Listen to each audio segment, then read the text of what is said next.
Any কে? এটা আমার ছেলে রেহান চৌধুরী।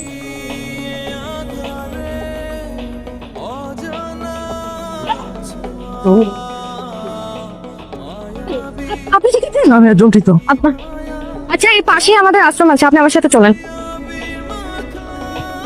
বাবা পানিটা খাও।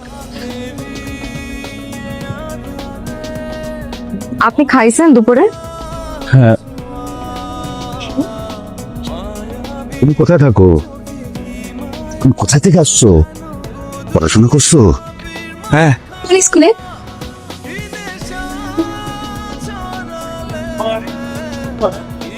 Keraniganj high school. মা, তুই ওকে কাজে রেখে দে। আমি রাজি, কালকে থেকে আসি। কাজকর্ম পারেন তো? সব পারি, সব। রান্না করতে পারেন? না। ঘর পরিষ্কার, কাপড় কাচা, বাজার সদায় বিল দেওয়া, এগুলো ছাড়া সব পারবো। আর কোনো কাজ বাকি থেকে করতো? ধরেন ধরেন, এই দেয়ালটা খুব ভালো করে পরিষ্কার করবেন, জলদি।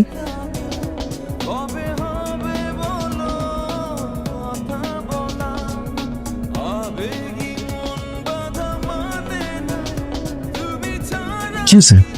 আমাদের আশ্রমের জন্য বিদেশি একটা সংস্থা থেকে অনুদান আসতো, সাহায্য আর কি। গত 15 দিন যাবত হঠাৎ করে বন্ধ হয়ে গেছে। কেন বন্ধ হয়ে গেল কিছু বুঝতে পারতেছে না। এখন আমাদের এই আশ্রমের ফান্ডে যে টাকা ছিল তা তো প্রায় শেষ। এখন কেমনি চলবে আশ্রম?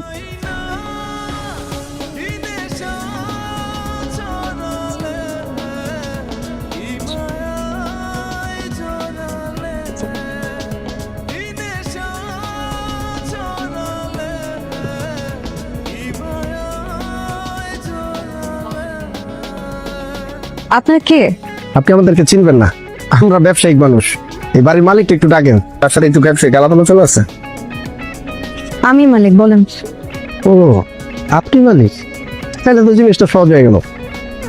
আমাদের স্যার এখানে একটা কমার্শিয়াল বিল্ডিং বানাবে, উনি আপনাকে কল দিছিল, চিঠিও পাঠাইছিল, আপনি কোনোটার উত্তর দেন নাই, যার কারণে স্যার আমাকে পাঠাইছে। আপনি তো শিক্ষিত মানুষ, ভদ্র মানুষ, মানুষের মঙ্গলে কাজ করেন, আপনি জায়গাটা ছাইরা দেন, তাতে আপনার মঙ্গল হবে, আপনার রাষ্ট্রের মানুষগুলোর মঙ্গল হবে।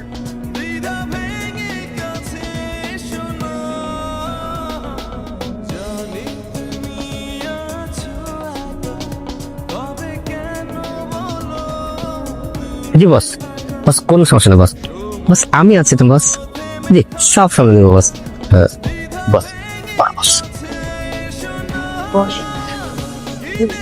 হ্যাঁ বাবা বলো। বাবদার, তোমার জীবনে ফার্স্ট বিজনেস মিটিং, প্রপার্টিটা খুব ইম্পর্টেন্ট। তিনটা দান করে আসো। তোর বাড়ি বাবা। শোনো শোনো বাবসা, ওনারা বয়স্ক লোক, কথাবার্তা একটু বুঝে শুনে বলবা, করো না যাতে ডিলটা ক্যান্সেল হয়ে যায়। কি? আপনি কে?